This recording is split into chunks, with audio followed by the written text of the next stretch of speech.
بسم الله الرحمن الرحیم والحمد لله رب العالمین والصلاة والسلام علی سیدنا و نبینا ابی القاسم المصطفى محمد و آله الطیبین الطاهرین المعصومین سیما بقیت الله فی الارضین. آج حضرت امام خمینی رحمۃ اللہ علیہ کی برسی کا پروگرام مختلف انداز میں پروگرام ہوتا تھا، اس سے ہٹ کے آج برسی کا پروگرام منعقد ہو رہا ہے۔ برسی کا پروگرام کس طرح ہو اس کی زیادہ اہمیت نہیں ہے، اصل مسئلہ حضرت امام خمینی رحمۃ اللہ علیہ کی گفتگو ہے کہ آج ہمارے ملک کا آج اور ہمارے ملک کا کل، اس کی ہمیں ضرورت ہے۔ حضرت امام خمینی رحمۃ اللہ علیہ برسوں آپ کے رحلت اور آپ کے یہاں سے چلے جانے کے ظاہری طور پر چلے جانے کے باوجود حضرت امام خمینی رحمۃ اللہ علیہ ہمارے درمیان زندہ ہیں، اور ہم ان کی موجودگی، ان کی معنویات، ان کی فکر اور ان کے اشاروں سے بہرہ مند ہوں گے۔ آج میں حضرت امام خمینی رحمۃ اللہ علیہ کی ایک اہم خصوصیت کا ذکر کرنا چاہتا ہوں۔ البتہ آپ مختلف پہلوؤں کے حامل آپ کی شخصیت تھی اور بہت ہی ممتاز خصوصیات کے حامل تھے۔ یہ خصوصیت جس پر آج ہم گفتگو کرنا چاہتے ہیں آپ کی ممتاز ترین خصوصیات میں سے ہے، اور وہ یہ ہے آپ کے اندر جو تغیر کا جذبہ تھا، اور حضرت امام خمینی رحمۃ اللہ علیہ کے تبدیلی کا جو فکر تھی اور جذبہ تھا۔ حضرت امام خمینی رحمۃ اللہ علیہ اپنی روح کے لحاظ سے بھی تبدیلی پسند کرتے تھے اور تبدیلی لانے والے تھے۔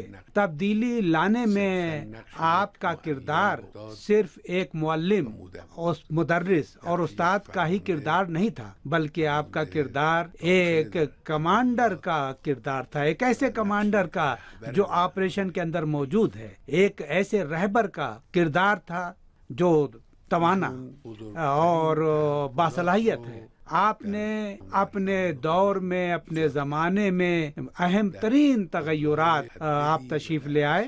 مختلف زندگی کے میدانوں میں آپ نے بہت سی تبدیلیاں لائیں، جن میں سے کچھ کے بارے میں ہم یہاں گفتگو کریں گے۔ سب سے پہلے جو تبدیلی پسندی کا جو جذبہ ہے اور فکر ہے آپ کے اندر ہمیشہ موجود رہا ہے۔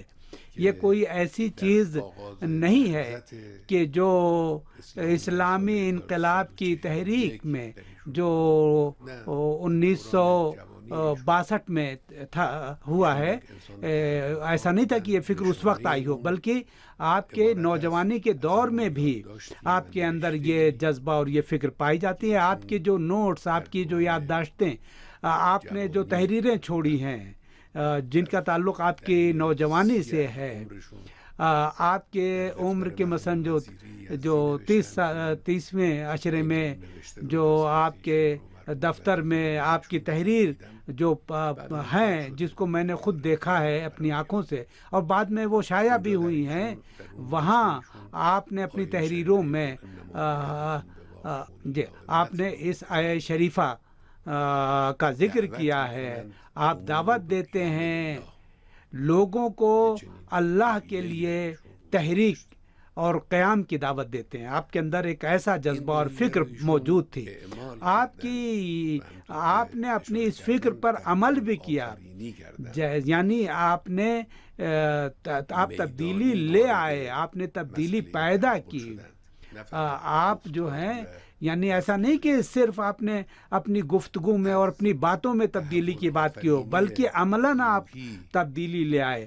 آپ کے اندر جو فکری تبدیلی خواہی تھی، تبدیلی پسندی تھی، جب آپ قم میں تھے، میں انشاءاللہ اس کا ذکر کروں گا، تشریح کروں گا اس کی، جب آپ نے آپ کے اور وسیع تبدیلی جو آپ ایرانی قوم کے اندر لائے، ایرانی عوام کے اندر جو تبدیلی لائے، قوم کا جو میں تھا، آپ کے جو درس اخلاق تھا، اخلاقیات سے متعلق جو آپ کا درس تھا، وہ تبدیلی لانے والا تھا۔ تحریک شروع ہونے سے دسیوں سال پہلے قم میں فقہ اور اصول فقہ اور معقولات کے درس سے پہلے آپ اخلاقیات کا درس دیا کرتے تھے. البتہ جب ہم قم گئے ہیں تو برسوں سے آپ کا یہ درس جو ہے یہ بند ہو چکا تھا.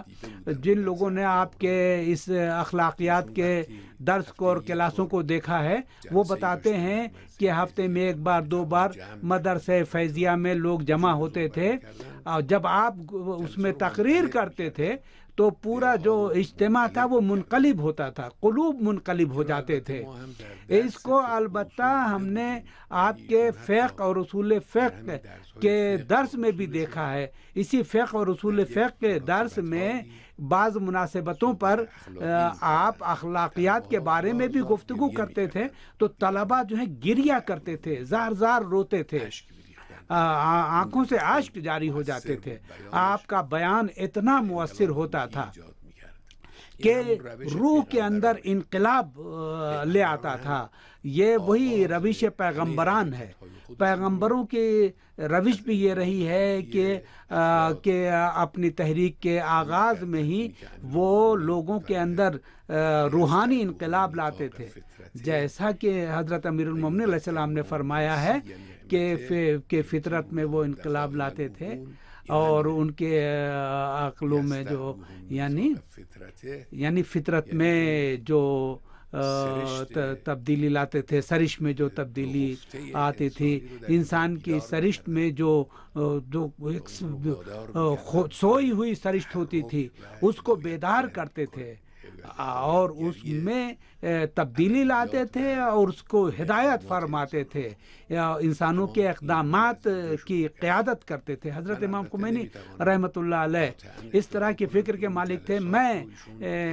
میں یہ دعویٰ نہیں کر سکتا ہوں کہ آپ کے یہ جو جلسے تھے اس کا مقصد یہ تھا کہ بعد میں ایک عظیم سیاسی تحریک لائیں، یہ تو میں نہیں جانتا ہوں، لیکن یہ بات مسلم ہے اور تسلیم شدہ ہے کہ آپ کی یہ جو تبدیلی لانے کی فکر تھی، جو انسان کی اور معنوی سرشت میں، اس کے غریزے میں اخلاقیات کے دس کے ذریعے سے، اپنے ہدایات کے ذریعے سے، اپنی تاکیدات کے ذریعے سے حضرت امام خمینی رحمۃ اللہ علیہ تبدیلی لاتے تھے، آپ کا یہ طریقہ تھا.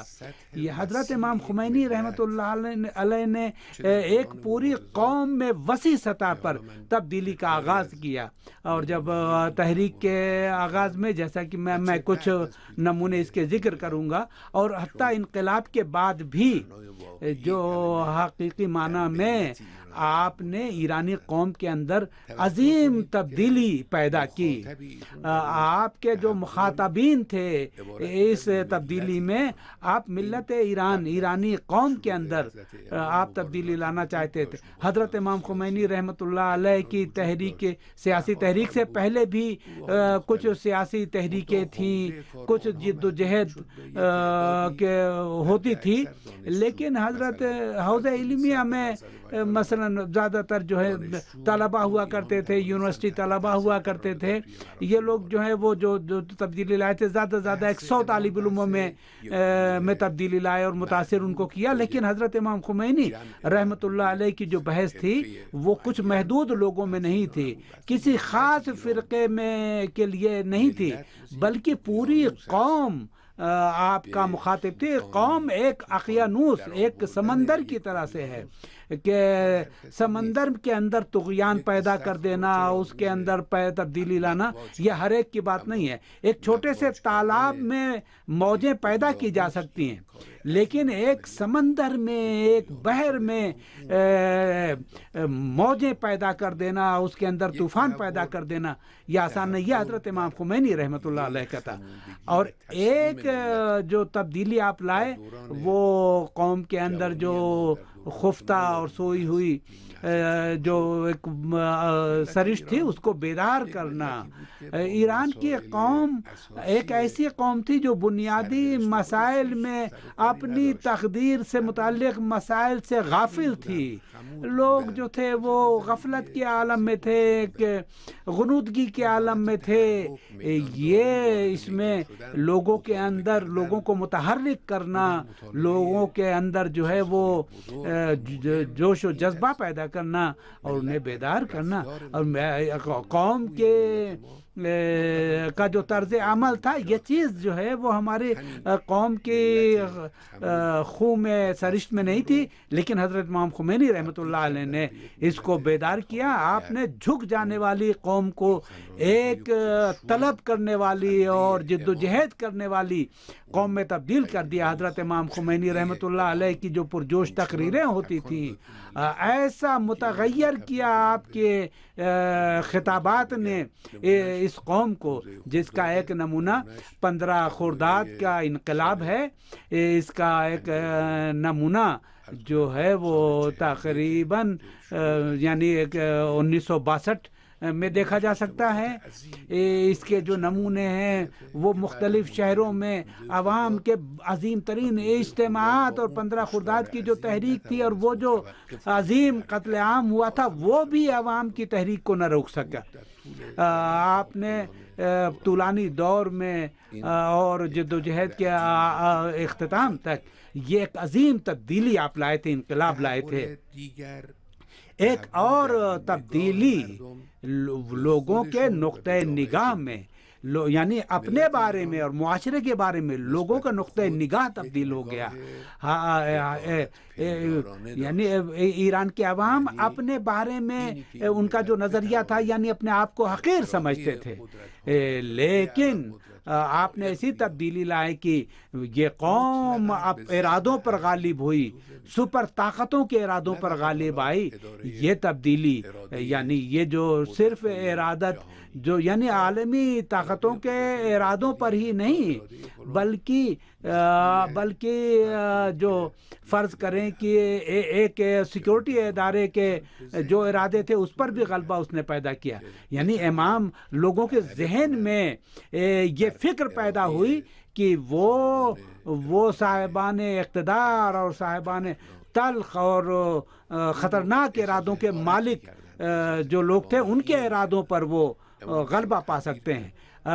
ایران کے عوام اپنے آپ کو حقیر سمجھتے تھے، معمولی سمجھتے تھے، لیکن حضرت امام خمینی نے ان کے اندر ان کے فکر میں انقلاب پیدا کیا، تبدیلی لائے، اور ان کو یہ باور کرایا کہ عوام جو ہیں، یعنی لوگ یہ سمجھ رہے تھے کہ یعنی استبدادی حکومت کو ایک فطری بات سمجھتے تھے۔ لوگ یہ سمجھتے تھے کہ نہیں، یہ تو بس ایک چیز ہے، ایک شخص جو ہے وہ اقتدار میں ایسا ہے اور اس کا ارادہ جو ہے وہ حاکم ہے اور اپنے ارادے کے مطابق کام کر رہا ہے۔ یہ لوگ اس کو ایک معمولی بات سمجھتے تھے، ایک معمول کی بات، لیکن حضرت امام خمینی نے ان کو تبدیل کر دیا، ان لوگوں کو ایک ایسے عوام میں کہ جو انقلاب کے جو نعرے تھے کہ انہوں نے نظام اسلامی کا نعرہ دینا شروع کیا، جمہوری اسلامی کا نعرہ شروع کیا۔ یہ عوام کے جو نعرے تھے، یہ یعنی خود عوام جو ہیں وہ مطالبہ کرنے لگے، مطالبات اپنے پیش کرنے لگے، اور اس کے بعد تحول اور تبدیلی کا باعث بننے لگے۔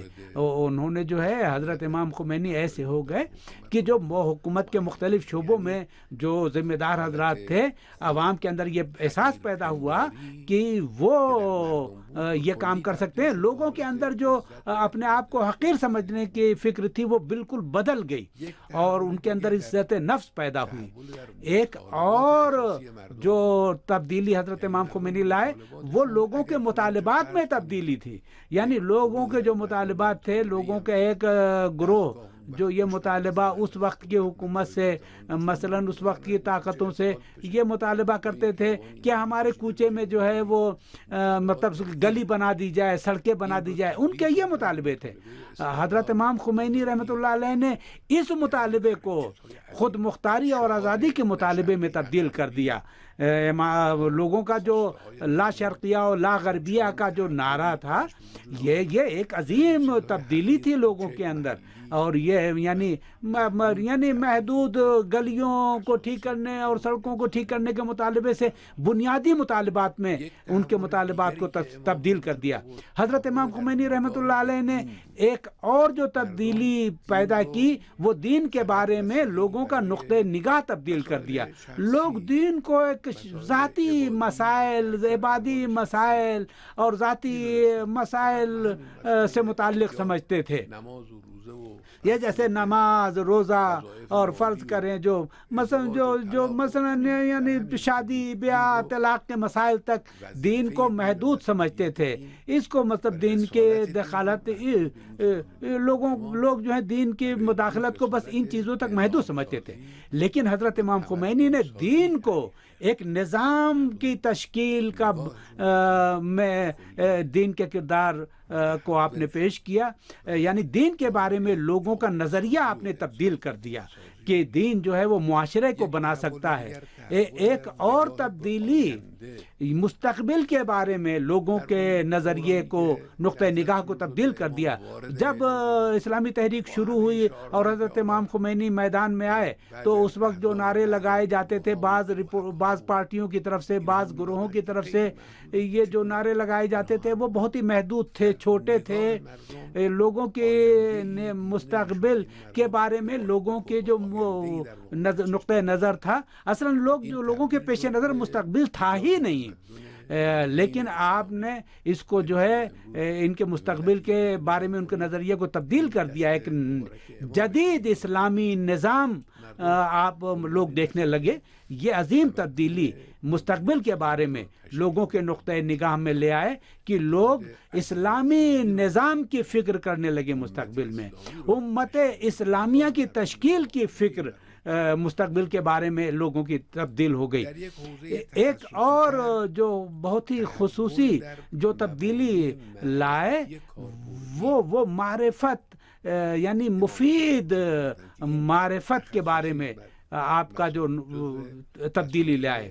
یہ دینی مدارس اور دینی جو تعلیم کے مراکز ہیں اس سے متعلق حضرت امام خمینی رحمۃ اللہ علیہ نے فقہ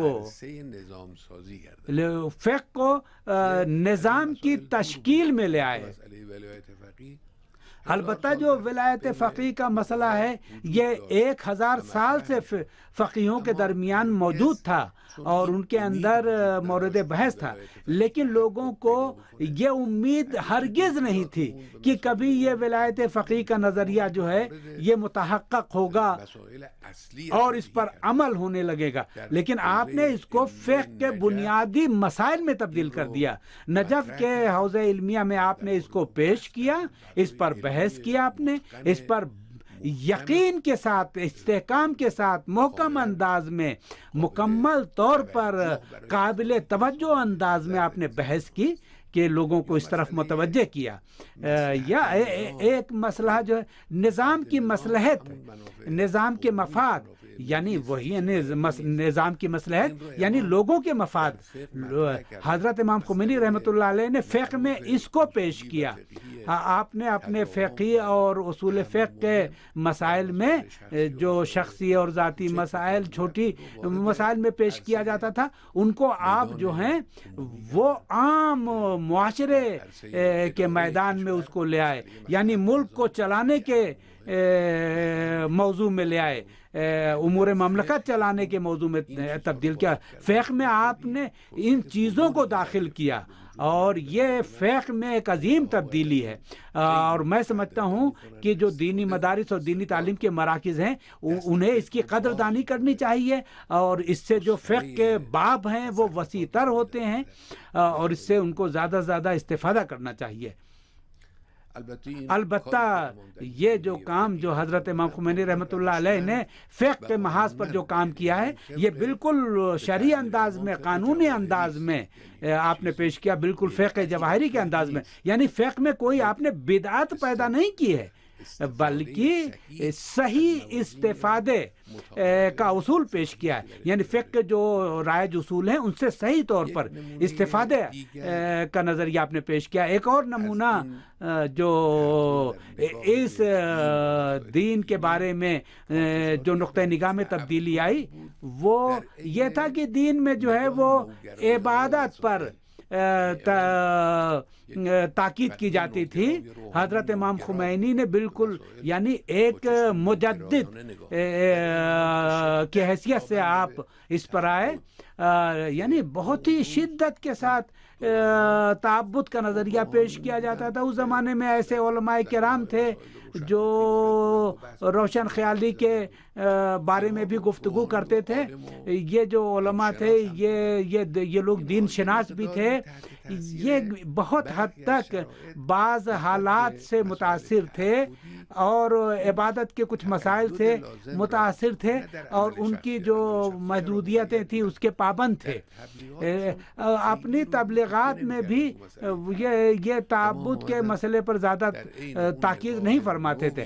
حضرت امام خمینی رحمۃ اللہ علیہ نے اسلامی اور فقہی مسائل میں آپ کا جو جدید نظریہ تھا آپ نے اس پر جو ہے تعبد کے مسئلے پر استحکام کے ساتھ آپ نے اس کو پیش کیا. دینی رسومات میں، دینی تقریبات میں، عزاداری کے جو مجلسیں ہوتی تھیں، ان تمام چیزوں میں آپ نے اس مسئلے کو پیش کیا. یہ تمام چیزیں جو ہیں وہ عظیم تعبد کا نظریہ پیش کرتی ہیں. ایک اور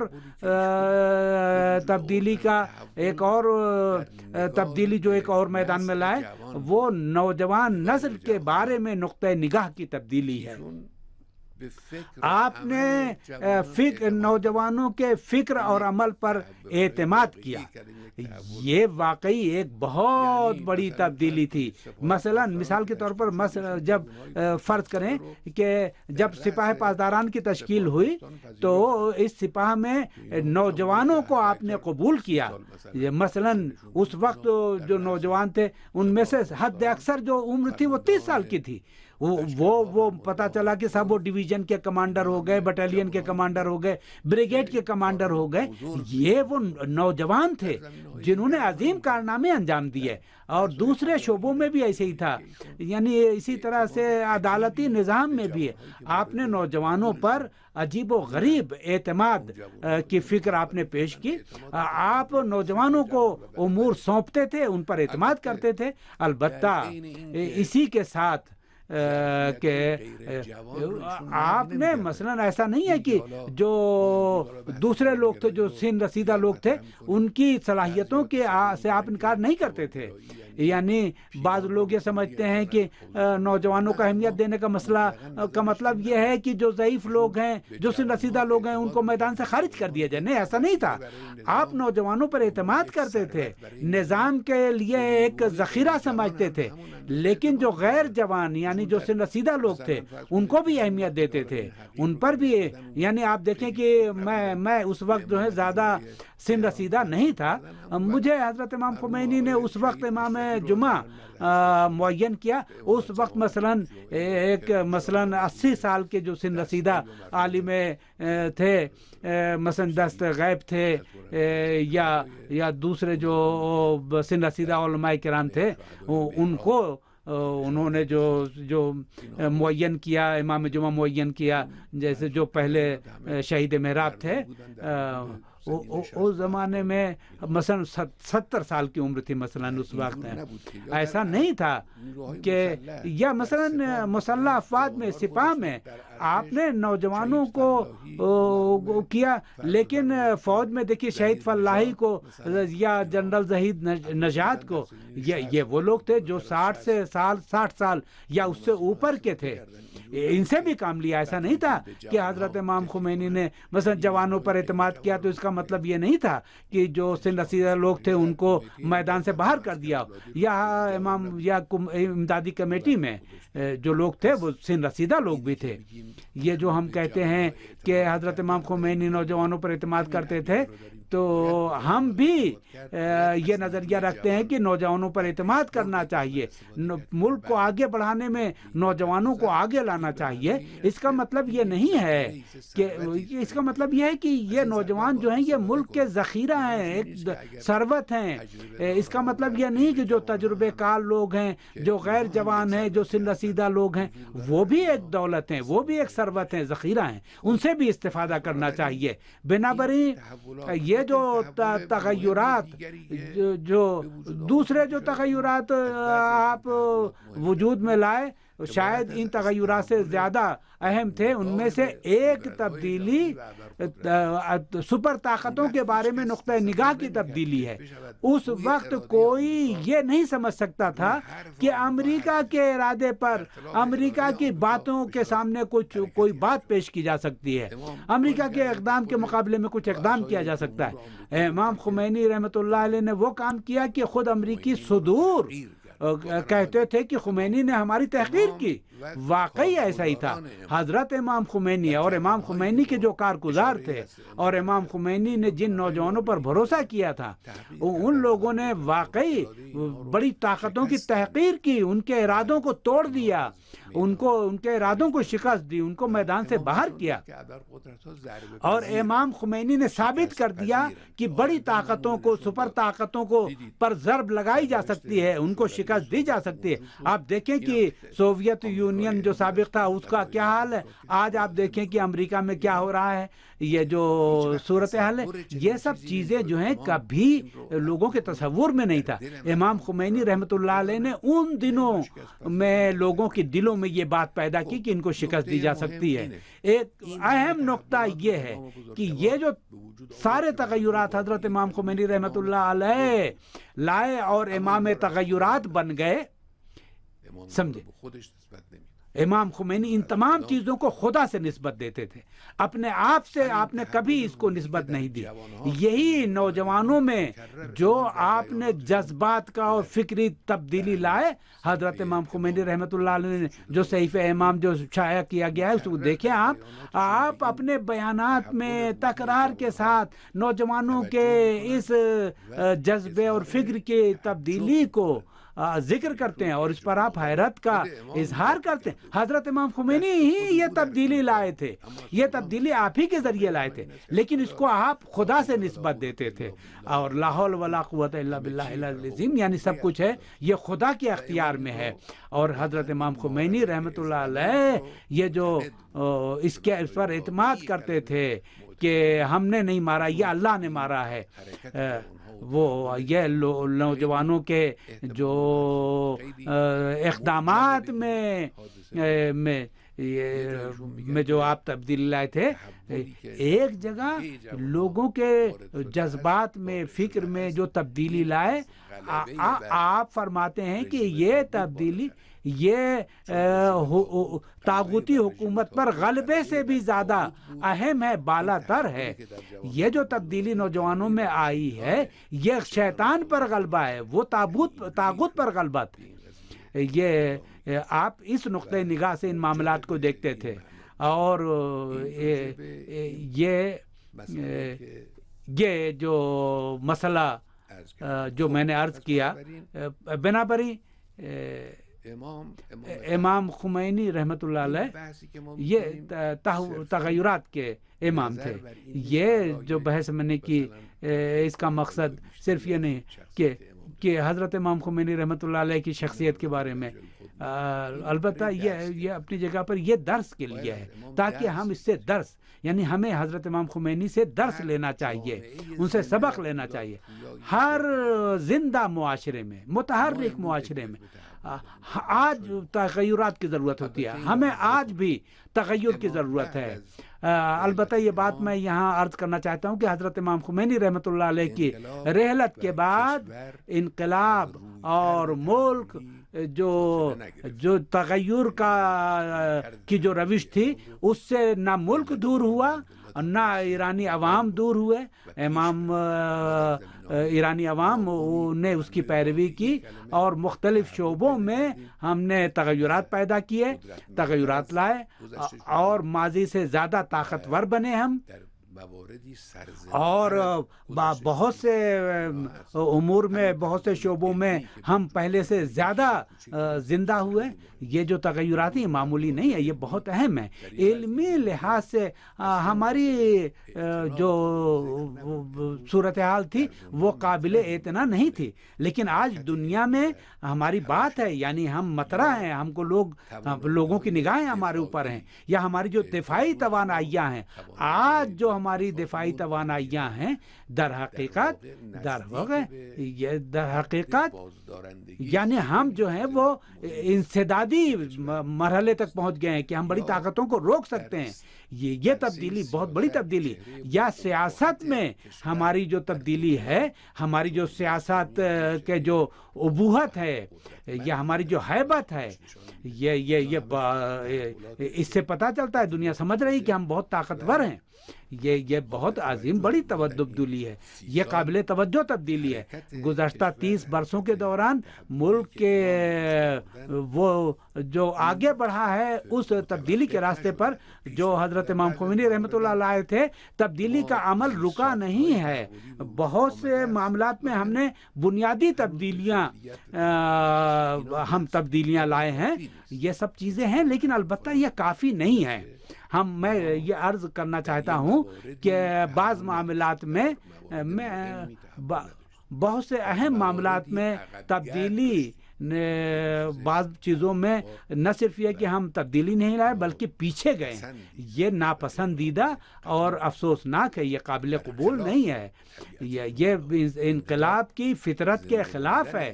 انقلاب کے زندہ رہنے کا انحصار اس بات پر ہے کہ پے در پے ہم نئی چیزیں پیش کریں، پیش رفت آئے، تبدیلیاں آتی رہیں.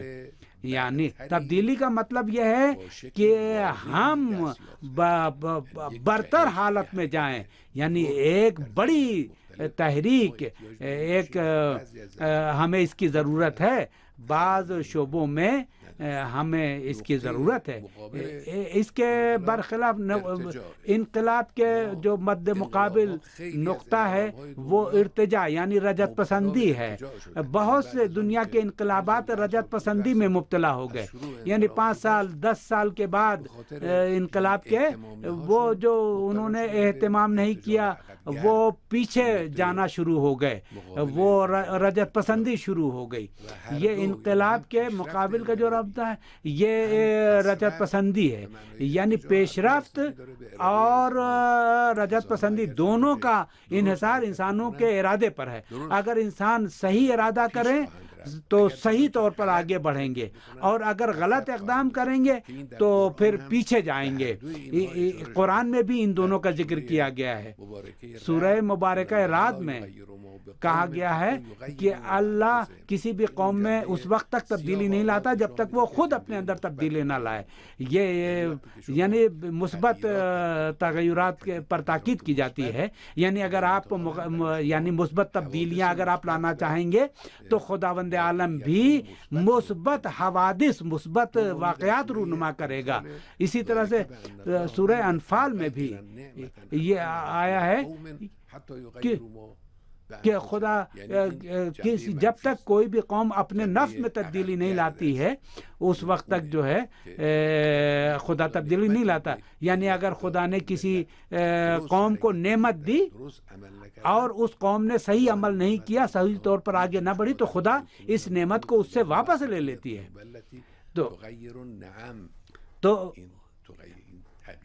تو یہ جو نعمت کی تبدیلی ہے یعنی نعمت کا سلب جو ہو جانا ہے، یہ بھی انسان کے ارادے پر اس کا انحصار ہے. ہمیں بہت شدت کے ساتھ ان باتوں کا خیال رکھنا ہے تاکہ اس حالت سے دوچار نہ ہوں. بنابراین یہ جو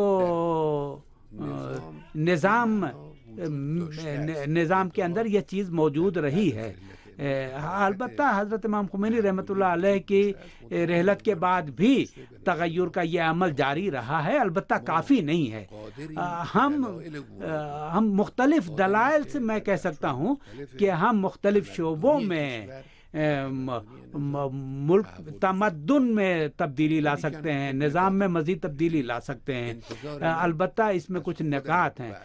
مجھے اپنے آپ سے، اپنے نوجوانوں سے اور اپنی قوم سے اور اپنے نام کے جو ذہین افراد ہیں ان سے یہ توقع ہے کہ مختلف شعبوں میں جہاں تبدیلی کی ضرورت ہے اس پر توجہ دیں. البتہ یہ کہ کس قسم کی تبدیلی کی ضرورت ہے اس پر میں بعد میں عرض کروں گا، لیکن تبدیلی اس میں کچھ نکات پائے جاتے ہیں. اگر تبدیلی حقیقی معنی میں اور صحیح معنی میں تبدیلی لانا چاہتے ہیں تو ان نکات پر توجہ ضروری ہے. ایک نقطہ یہ ہے کہ تبدیلی پسندی کا مطلب یہ ہرگز اعتراض نہیں ہے، بلکہ تبدیلی پسندی کا مطلب یہ ہے کہ بہتر ہونے کا رجحان ہے. تبدیلی چاہنے کا مطلب یہ ہے، یعنی جو ہمارے پاس ہے ہم اس پر اکتفا نہ کریں. تو تبدیلی چاہنے کا مطلب یہ ہوتا ہے. البتہ بعض جگہوں پر ممکن ہے کہ جو موجودہ صورتحال اس پر اعتراض بھی ہو سکتا ہے، لیکن ہمیشہ یہ نہیں ہے. تبدیلی کا ہمیشہ زیادہ تر مطلب یہ ہے کہ ہمارے پاس جو کچھ ہے ہم اس پر اکتفا نہیں کریں گے، بلکہ اس سے بالا تر جانا چاہتے ہیں، اس سے زیادہ آگے بڑھنا چاہتے ہیں. ضروری نہیں ہے کہ کہیں ہم جو ہے شکست کا احساس کریں اور تبدیلی چاہیں، نہیں، بلکہ ممکن ہے کہ ہم کہیں شکست کا احساس نہیں کرتے ہیں، لیکن ہم بہت سی چیزیں ہیں کہ ہم نے جن جگہوں پہ مثبت تبدیلی لائے، مثلا سائنس میں کے میدان میں، یہاں کوئی یہ نہیں کہہ سکتا کہ ہم تبدیلی لائے لیکن اب ضرورت نہیں ہے. نہیں، ہمارے پاس جو ہے اس پر ہمیں انحصار نہیں کرنا چاہیے. ہمارے پاس جو کچھ ہے ہمیں اس پر اکتفا نہیں کرنا چاہیے، بلکہ ہمیں اور زیادہ تبدیلی لانے کی چاہیے. ہمیں اور تبدیلی کی ضرورت ہے، ہمیں اور آگے بڑھنا چاہیے. حتیٰ جہاں ہم تبدیلی لے آئیں ان میں بھی مزید تبدیلی کی ضرورت ہے. تو بس بنابراین تبدیلی کا مطلب یہ ہے کہ تیزی لانا، سرعت لانا اپنے اقدام میں، پیش رفت میں، اور رک جانے سے، جمود سے اجتناب، غلط باتوں پر اصرار سے اجتناب. تبدیلی کا مطلب یہ ہے جن جگہوں پر اعتراض نہیں ہے وہاں بھی ہمیں آگے بڑھنے کی صحیح کرنی چاہیے. بنابراین یہ ایک نقطہ ہے. دوسرا نقطہ یہ ہے کہ صحیح تبدیلی کو فکری پشت پناہی کی ضرورت ہے. یعنی ہر اقدام جو کسی فکری پشت پناہی کے بغیر ہو اس سے تبدیلی نہیں آ سکتی ہے. بعض جو ہلکے اقدامات، سطحی جو اقدامات ہیں، ان کو جو ہے ان کو تبدیلی نہیں کہا جا سکتا ہے. تبدیلی کے لیے فکری پشت پناہی ضروری ہے. مثلا فرض کیجئے کہ عدالت کے مسئلے میں، عدل کے مسئلے میں، مثلا جہاں تبدیلی بہت ضروری ہے اس میں عدل کا شعبہ ہے، عدل میں تبدیلی ضروری ہے. اس کے لیے ایک فکری پشت پناہی کی ضرورت ہے، ایک یقینی فکر کی ضرورت ہے. اس کی اساس پر ہمیں تبدیلی لانے کی کوشش کرنی چاہیے. یہ جو فکری پشت پناہی ہے، ضمانت ہے، یہ ہماری جو ہے یہ معنوی ذخیرے ہیں. یہ جو فکری پشت پناہی ہے، ان معنوی ذخیروں سے ہمیں استفادہ کرنا چاہیے. جو احکام میں اسلام میں، اسلامی جو اصولوں میں، آیات قرآن کریم کے آیات میں، اہل بیت علیہم السلام کے احادیث میں اور کلمات میں جو باتیں ہیں ان سے استفادہ کر کے ہمیں تبدیلی لانے کی. حضرت امام خمینی رحمۃ اللہ علیہ تبدیلی کے سلسلے میں جو اقدام بھی کرتے تھے اس میں آپ انہی باتوں پر، اسلامی اور معرفتی اور اسلام کے معرفتی اصولوں پر آپ اس پہ انحصار کرتے تھے. اگر ایسا کوئی فکری پشت پناہی اور ذخیرہ ہمارے پاس نہ ہو تو پھر تبدیلی جو ہے وہ صحیح نہیں ہوگی. اور ممکن ہے کہ انسان ممکن ہے کہ غلط جگہ پہ قدم آگے بڑھائے، پھر اس کے اندر جو ہے وہ ثبات قدم نہیں ہوگا اس تبدیلی کی حالت میں. بعض جگہوں پر وہ مثلا بعض انقلاب میں بھی ایسی مثالیں ہیں کہ بعض افراد ایسے تھے جو انقلابی تھے، انقلاب سے دلچسپی رکھتے تھے، لیکن چونکہ ان کی فکری بنیادیں کمزور تھیں، ان کی ایمان کی جو بنیادیں تھیں وہ مت یقین اور مستحکم نہیں تھیں، اس کا کوئی فکری اور معقول پشت پناہ نہیں تھا، اس لیے کہ کچھ عرصے کے بعد مثلا جو نوجوانی کے سن سے جب وہ عبور کر گئے تو پھر وہ تبدیل ہو گئے، وہی جو یعنی انہی چیزوں میں تبدیل ہو گئے جن کے خلاف انقلاب آیا تھا، یعنی اسلامی انقلاب جن چیزوں کے خلاف لایا تھا، اسلامی انقلاب کجروی کے خلاف آیا تھا۔ بعض جو کل کے جو انقلابی تھے، ایک مرحلہ اور زندگی کے کچھ مراحل گزرنے کے بعد، نوجوانی کے ایام گزرنے کے بعد در حقیقت وہ انہی میں ان کے نزدیک پہنچ گئے، اور بعض بالکل تبدیل ہو گئے، انہی میں بدل گئے۔ امیری فیروز کوہی مرحوم کے بقول وہ ایک شعر میں کہتے ہیں کہ رات میں جو ہے وہ پوری عمر جو ہے وہ دانش میں گزاری اور شب میں جہل میں گزاری۔ تو کچھ چیزیں ایسے بھی ہو سکتا ہے۔ ایک اور نقطہ جو بہت اہم ہے کہ تبدیلی کو فکری استحالہ نہیں سمجھنا چاہیے۔ پہلوی حکومت کے دور میں یا پہلوی حکومت سے کچھ پہلے اور حکومت پہلوی میں بہت شدت کے ساتھ تجدد کے نام پر ایک چیز لائی گئی، یعنی اس تجدد کو جو ہے وہ تحول کی شکل میں پیش کیا۔ یہ تبدیلی نہیں تھی، یہ استحالہ تھا، یعنی یہ ملت ایران کی جو تشخص تھا اس کو بدلنا چاہتے تھے۔ ایرانی عوام کا جو تشخص ہے ان کا تشخص دینی تھا، ان کا ایک ملی تشخص تھا، ان کا ایک تاریخی تشخص تھا۔ اس تجدد کے نام پر ان کے اس تشخص کو مٹانے کی کوشش کی گئی۔ پہلوی دور میں اور رضا خان کے دور میں جو مغرب زدہ اور مغرب کے سحر زدہ جو نام نہاد روشن فکر لوگ تھے، جو اس کی ہدایت کر رہے تھے، وہ اس کے کاموں کی توجیہ کرتے تھے۔ ان کے ذریعے سے رضا خان اور ان نام نہاد روشن فکروں کے ذریعے ایرانی عوام کو ان کی تشخص سے دور کیا جا رہا تھا، ان کا تشخص سلب کر لیا گیا۔ یہ استحالہ ہے، یہ تبدیلی نہیں ہے۔ تبدیلی کا مطلب آگے بڑھنا ہے، یہ پیچھے جا رہے تھے یہ لوگ۔ یعنی اگر ایرانی عوام اگر اپنے تشخص کو چھوڑ دیں، اپنے معنوی سرمایہ کو چھوڑ دیں، تو یہ تمدنی موت اس کو کہنا چاہیے، یہ تہذیبی موت ہے۔ افسوس کہ اس دور میں یہ کام ہوا، اور نوبت یہاں تک پہنچا دی کہ علمی بحثوں کو، سماجی بحثوں کو، یونیورسٹی میں جو بحثیں تھیں، ایک مثلا ایک مغربی مفکر کے قول کو جو ہے وہ پیش کرتے تھے اور کہتے تھے کہ چونکہ مغربی مفکر نے یہ بات کہی ہے لہذا بس ختم کر دی جائے، یعنی اس کا قول فیصل بنا دیا تھا، یعنی راستے بند کر دیا۔ یعنی جب اس میں تقلید آ جائے، تو جب دوسروں کی تقلید کی جانے لگے اور ہمارے اندر جب اس بات کی جرأت نہ رہ جائے کہ انسانی علوم میں مغربی دانشوروں کے بات پر ہم کچھ کہہ نہ سکیں، تو پھر یعنی فکر کو الگ رکھ دیا جائے، پھر اجتہاد کو رکھ دیا جائے، یعنی تقلید کی جائے، تو یہ جو انبیاء کی تعلیم کے بالکل برخلاف تھا۔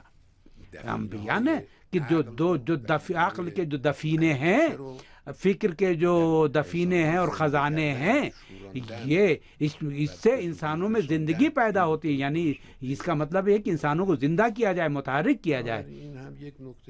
بنابر ایک اور نقطہ یہ ہے کہ تبدیلی ضروری، مثلا یعنی ایک بیگ نہیں آتی ہے، بعض اوقات تبدیلی جو ہے تدریجی طور پر آتی ہے۔ اس سلسلے میں بہت جلد بازی نہیں کرنا چاہیے۔ اگر ہمارا ہدف مندی صحیح ہو، ہم صحیح ہدف کو سامنے رکھ کے چلے اور حقیقی معنی میں آگے بڑھیں، تو اگر تبدیلی کا جو ہدف ہے اس پہ اگر ہم دیر میں بھی پہنچے تو کوئی حرج نہیں ہے۔ ہم اپنے یعنی اقدامات انجام دیں. ہم اس میں جو ہے جلد بازی سے کام نہ لیں. یہ نہ سوچیں کہ بس یک بیگ تبدیلی آ جائے، یہ نہیں سوچنا چاہیے. ایسا نہیں ہے. تجدد جو پٹھو حکومتیں نے جو تجدد پیش کیا، اس تجدد میں ایک سب سے بڑے اگر نقص تھا وہ یہ تھا کہ اس میں کوئی ہدایت کرنے والا نہیں تھا. یہ ہمارے اندر یہ جو تبدیلی، جو تدریجی تبدیلی ہے، اس میں کوئی ہدایت کرنے والا، مطمئن، قابل اطمینان ہدایت کرنے والا ہونا چاہیے، جس پر اعتماد کیا جا سکے، جس پر اطمینان، قابل اطمینان ہو، جو اطمینان یعنی قابل اطمینان انداز میں اس تبدیلی کی ہدایت ہونی چاہیے. اور اگر ایسا نہ ہوا تو جو ماضی میں جو تجدد تھا وہی ہوگا. یہ ایک نقطہ تھا. ایک نقطہ اور یہ ہے کہ تبدیلی کے لیے بعض جو سطحی اقدامات نہیں ہونے چاہیے. بعض جلد بازی میں کچھ سطحی اقدامات انجام دیے جاتے ہیں، یہ تبدیلی نہیں ہے. بعض اوقات جو یعنی کام کا جو ایک جذبہ ہے اس کو دبانے کے لیے یہ کیا جاتا ہے. اس کی کوئی حیثیت نہیں ہے. تبدیلی جو ہے یہ گہرائی کے ساتھ ہونی چاہیے. یہ بنیادی کام ہے جو ہونا چاہیے. البتہ تبدیلی کی اہمیت ہے، یعنی تبدیلی تیز رفتاری کی اہمیت ہے، لیکن جلد بازی نہیں. یہ کچھ بعض نکات تھے جو تبدیلی کے بارے میں ان چیزوں پر توجہ دینی چاہیے. ملت ایران کو اس پر توجہ دینی چاہیے. ان نکات پر توجہ ضروری ہے. البتہ تبدیلی کن شعبوں میں آئے، میں نے عرض کیا یہ ایک طویل موضوع ہے. اس کو جو ہے مشخص ہونا چاہیے، معلوم ہونا چاہیے کہ کن جگہوں پر ہمارے ہاں کمی پائی جاتی ہے، وہاں یہ تبدیلی لائی جائے. لیکن مجموعی طور پر، مثال کے طور پر ایک فہرست پیش کی جا سکتی ہے. مثال کے طور پر مثلا اقتصاد میں تبدیلی یہ ہے کہ ہم ملک کے اقتصاد کو بنیاد سے لے کے یعنی تیل سے وابستگی اقتصاد کی جو ہے وہ بالکل منقطع کر دی جائے. یہ حقیقی تبدیلی ہے اقتصاد میں.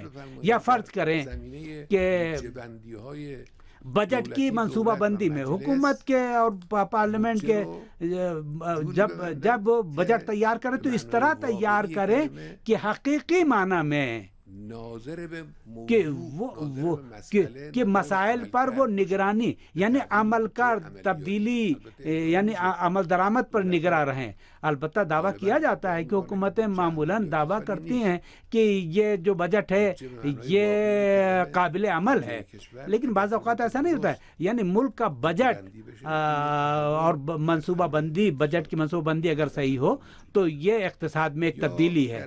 یا مثلا فرض کریں کہ تعلیم و تربیت میں، مثلا تعلیم کے شعبے میں مثلا تبدیلی، ہماری تعلیم کے شعبے میں واقعی تبدیلی کی ضرورت ہے. تعلیم کے شعبے میں تبدیلی کا مطلب یہ ہے کہ یونیورسٹیوں کی اور کالجوں کی جو تعلیم کا نظام ہے، حتیٰ اسکولوں میں ہم یعنی بہت ہی بنیادی تعلیم دیں، سمجھے، ایسی کہ جو عملی تعلیم ہو، یعنی ایسے دروس دیے جائیں جو مفید ہوں. ہمارے بعض دروس ایسے ہیں جو کالجوں میں اور یونیورسٹیوں میں پڑھائے جاتے ہیں، بعض موضوعات ایسے ہیں کہ ان کا کوئی فائدہ نہیں، پوری عمر کوئی فائدہ نہیں، اس لیے کہ اس میں وہ کوئی جو ہے اسپیشلائزیشن بھی نہیں حاصل کر سکتے، اور ہمارے اطلاعات بھی جو ہے کوئی کارآمد اطلاعات بھی نہیں ہے.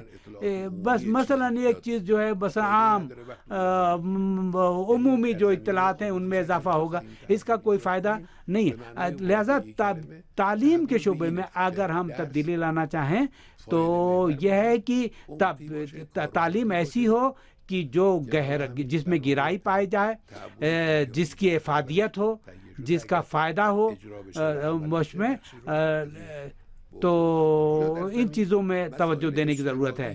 یا مثلا سماجی مسائل میں، مثلا مثلاً عدالت کا قیام، مثلاً انصاف کا قیام، جیسے مثلاً جیسے منشیات کی عادت جو ہے اس کو ختم کرنے، یہ سماجی مسائل ہیں، ان کو حل کرنے کی ضرورت ہے. یہ مثلاً جو عائلی مسائل ہیں، خاندان کے جو مسائل ہیں، ان میں بھی تبدیلی کی ضرورت ہے. آج بعض رپورٹیں یہ مل رہی ہیں کہ ہمارا ملک جو ہے اس میں سن رسیدہ افراد کی جو آبادی ہے وہ بڑھ رہی ہے.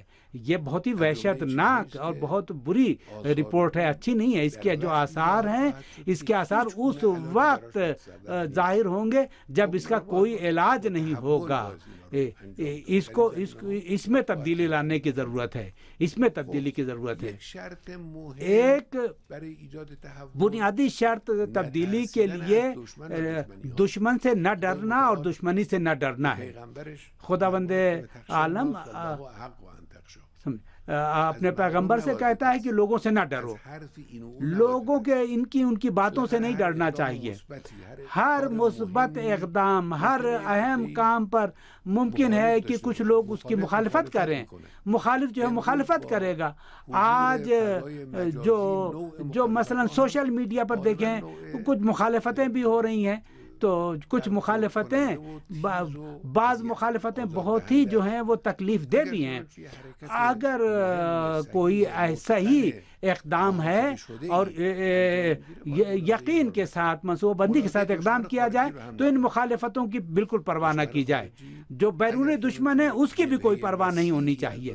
جو ہمارا بیرونی دشمن ہے ایک وسیع محاذ ہے کہ جو ہم اس ملک میں ہر اقدام اور ملک کی مصلحت میں جو بھی قدم اٹھایا جائے، یہ لوگ وہاں بیٹھے ہوئے ہیں، وہ مستقل طور پر اس بات کی فکر کر رہے ہیں کہ وہ اس پر جو ہے وہ ہارڈ ویئر کے شعبے میں بھی اور سافٹ ویئر کے شعبے میں بھی وہ اس پر جو ہے ہم پر وار لگائیں. تو جو صحیح اور منطقی جو اقدامات کیے جاتے ہیں اس پر وہ سوالیہ نشان لگائیں گے، اس پر پروپیگنڈا کریں گے. وہ تشہیراتی مہم جو صہیونیوں کے اختیار میں صہیونی ادارے ہیں وہ اس پر جو ہے، ان سے ڈرنے کی ضرورت نہیں ہے، آگے بڑھنا چاہیے. میری نظر میں راستہ یہ ہے کہ جو نوجوان افرادی قوت ہے وہ میدان میں موجود رہے. وہ جو نہیں ڈرتا ہے وہ کسی کی پرواہ نہیں کرتا ہے. نوجوان جو ہیں وہ نہیں ڈرتے ہیں. نوجوانوں کو میدان میں لانے کی ضرورت ہے. نوجوانوں کو میدان میں لانے کا مطلب یہ نہیں ہے کہ جو غیر نوجوان ہیں، جو سن رسیدہ لوگ ہیں، ان کی نفی نہیں ہے، بلکہ اس کا مطلب یہ ہے کہ نوجوانوں کی جو فکر ہے، نوجوانوں کو جو جذبہ ہے، ان کا جو جوش و جذبہ ہے، ان کے اندر جو جرأت پائی جاتی ہے، اس سے استفادہ کیا جائے. تو یہ کام انشاءاللہ خوش قسمتی سے جب ملک اگر خدا پر اعتماد کرتا ہے، اللہ پر توکل کرتا ہے، تو پھر ہم آگے بڑھتے ہیں. آپ یہ دیکھیں کہ دیکھیں کہ ہمارا ایک دشمن محاذ جو ہے سوویت یونین تھا، وہ تو ختم ہو گیا. آپ دیکھیں کہ ہمارا ایک اور دشمن محاذ امریکہ ہے. آپ امریکہ کے آشوب زدہ حالات کو دیکھ رہے ہیں. آج جو کچھ امریکہ کے شہروں میں، امریکہ کی ریاستوں میں جو کچھ ہو رہا ہے، یہ ایک حقائق ہیں جو سامنے آ رہے ہیں، جن کو ہمیشہ انہوں نے پوشیدہ رکھا ہے. جو چیزیں آپ دیکھ رہے ہیں یہ حقائق سامنے آ رہے ہیں. یعنی وہ جو گندگی ان کی تھی وہ اب اوپر آ رہی ہے، وہ سامنے آ رہی ہے. یہ وہ صورتحال ہے. یہ مثلاً آپ فرض کریں کہ ایک پولیس اہلکار بہت ہی اطمینان کے ساتھ ایک سیاہ فام کی گردن پر اپنے گھٹنے رکھتا ہے اور اس وقت تک دباتا ہے کہ وہ جو ہے اس کی جان نکل جائے. وہ التماس کرتا رہے لیکن یہ دباتا رہے اور کچھ پولیس اہلکار دیکھتے رہیں اور کوئی اقدام نہ کریں. یہ کوئی مطلب ایسی چیز نہیں ہے کہ کوئی نئی چیز امریکہ میں نہیں ہے. یہ امریکہ میں ہی پائی جاتی ہے. یہ امریکی جو ہیں دنیا کے ساتھ یہی کام کرتے رہے. افغانستان میں یہی کیا کیا انہوں نے، اب عراق میں یہی کام کیا، شام میں یہی کر رہے ہیں، بہت سے دنیا کے ملکوں میں، اس سے پہلے ویتنام کے ساتھ یہی کرتے رہے ہیں۔ امریکہ کی سرشت یہی ہے، اس کی فطرت یہی ہے۔ آج امریکہ اس طرح سے اپنے آپ کو مطلب ظاہر ہو رہی ہے اس کی حقیقت کہ یہ جو نعرے لگا رہے ہیں کہ ہمیں سانس لینے دو، ہم سانس نہیں لے پاتے، یہ جو ان کے وسیع مظاہروں میں مختلف شہروں میں یہ جو عوام کے نعرے ہیں، یہ در حقیقت دنیا تمام اقوام کے دل کی آواز ہے جہاں امریکہ نے ظالمانہ اقدامات کیے ہیں۔ اور بہرحال امریکی خداوند عالم کے لطف و کرم سے، اس کی توفیق سے اپنے اقدام سے خود رسوا ہو گئے۔ یہ کورونا کے بارے میں جو ان کا جو طرز عمل تھا، کورونا نے ان کو رسوا کیا، اب بھی ان کے رسوا ہو رہے ہیں، ذلیل ہو رہے ہیں، اگرچہ ان کو دوسرے ملکوں سے کافی بعد وہاں کورونا پہنچا ہے، وہ دوسروں کے تجربات سے استفادہ کر سکتے تھے، اقدام منصوبہ بندی کر سکتے تھے، لیکن ان کے اندر جو مینجمنٹ کی کمزوری ہے اس کی وجہ سے دوسرے ملکوں سے کئی گنا لوگ وہاں پہ مر رہے ہیں اور لوگ مبتلا ہو رہے ہیں، اور اب تک اس کو وہ کنٹرول نہیں کر سکتے، ان کے اندر جو بدعنوانی پائی جاتی ہے، امریکی اداروں میں جو بدعنوانی پائی جاتی ہے، یہ صورتحال یہ لوگوں کو، اور یہ دیکھیے کہ عوام کے ساتھ جو وہ کر رہے ہیں، دہن کجی کر رہے ہیں، زبان ان کی دراز ہے، لوگوں کو مار رہے ہیں، ان کی سرکوبی کر رہے ہیں، یعنی مجرمانہ انداز میں، آشکارا مجرمانہ انداز میں ظاہر ہو رہے ہیں، اور عذر خواہی بھی نہیں کرتے ہیں، معافی بھی نہیں مار کرتے ہیں، زبان درازی بھی کرتے ہیں، اور اس کے بعد پھر وہ انسانی حقوق کی بات کرتے ہیں۔ وہ جو سیاہ فام انسان جو مارا گیا، وہ کیا انسان نہیں تھا؟ اور اس کے انسانی حقوق بھی نہیں تھے۔ بہرحال میرے خیال میں امریکی عوام، میں نے بارہا کہا ہے، آج بھی کہہ رہا ہوں کہ امریکی عوام جو ہیں وہ اپنی حکومت سے شرمندگی کا احساس کر رہے ہیں، شرم محسوس کر رہے ہیں، گھٹن محسوس کر رہے ہیں، اور وہ صحیح معنی میں جو اپنے ذلیل اور حقارت کا جو احساس کر رہے ہیں، صحیح ہے۔ وہ جو ایرانی جو ہمارے ملک کے اندر ہیں، بعض جو ملک سے باہر ہیں، کہ جو ان کا کام جو ہے، جو امریکہ کی، جن کا کام ہی امریکہ کی حمایت ہے اور امریکہ کو سجا کے پیش کرنا ہے، جو اس وقت جو صورتحال ہے، ان کے پاس بھی بولنے کے لیے کچھ نہیں رہا ہے۔ امید ہے کہ خداوند عالم حوادث عالم کو ملت ایران کے حق میں اور اس کے فائدے میں آگے بڑھائے گا، اور اسلامی جمہوریہ ایران کی طاقت و توانائی کو، اقتدار کو روز بروز بڑھائے گا، اور حضرت امام خمینی رحمۃ اللہ علیہ اور ہمارے شہیدوں اور شہید سلیمانی اور تمام شہداء کے ارواح پر درود و سلام بھیجے گا۔ والسلام علیکم ورحمۃ اللہ وبرکاتہ۔